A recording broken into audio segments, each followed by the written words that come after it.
Hej, ty! Áno, ty čo vyzeráš, že máš nejakú víziu? Vyzeráš tak, že máš na to zarobiť si na vlastnom. Poď, ukážem ti ako na to. Vieš, Mekač tiež začal len ako nápad na papieri. Stačí mať len tú správnu víziu a z papiera sa stanú papierové peniaze. Vítajte v McDonald's. Dobrý, aby som vás poprosil jeden spotený royal bez cibule, McChicken, ku tomu 2 presa grande a nuggetky deviny. Čiže kde som to? Jaj, ako som ti hovoril, treba mať víziu a biznis plán. Víziu máš, teraz ti ukážem, ako si zostaviť biznis plán. Napríklad, teraz je veľkou dierou na trhu založiť si vlastnú cirkev.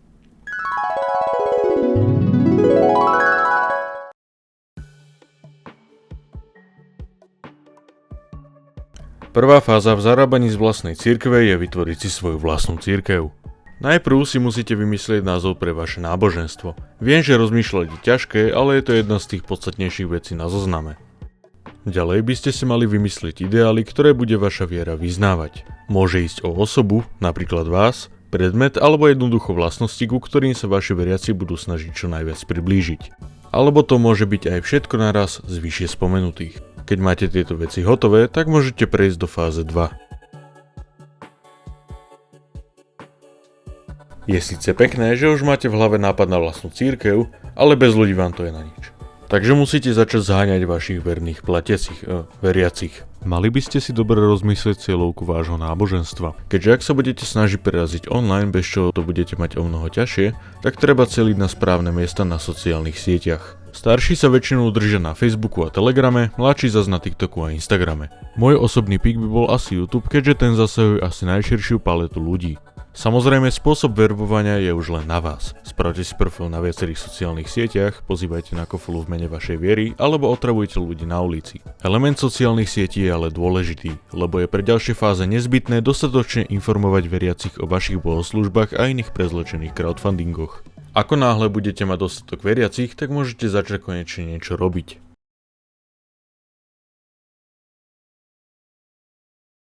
Počkaj len malý detail. Tak je dobré. Teraz, keď už máme veriacich, môžeme začať zarábať. To, ako využijete váš ľud pre váš profit, je už len čisto na vás, ale ak vám nič nenapadá, vždy je na mieste inšpirovať sa od vašich konkurentov.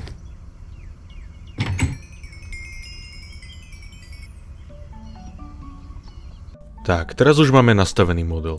Vaše zarábanie sa dá aj znásobiť tak, že budete robiť vaše omše alebo iné aktivity s viacerými farármi naraz. Z vašej viery môžete spraviť aj systém franchisingu, kedy otvoríte dvere akýmkoľvek nádejným farárom, ktorým umožníte prevádzkovať váš kostol výmenou za nájomné za kostol a percentá zo zisku kostola.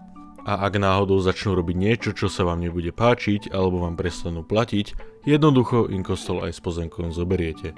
Na podobnom systéme funguje napríklad Mekač. Toľko peňazí za tak málo úsilia, teraz to stačí len chvíľku hasliť a do konca života nebudeš musieť robiť nič.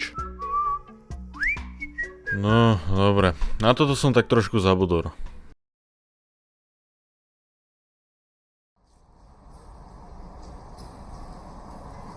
Keďže štát musí vedieť o všetkom, na čom zarábate, aby si z toho vedel brať dane a čo mne priznáte je nelegálne, tak treba vašu cirkev riadne zaregistrovať, aby ste nemuseli platiť dane. A sme tu. Pripravte sa na byrokratické peklo.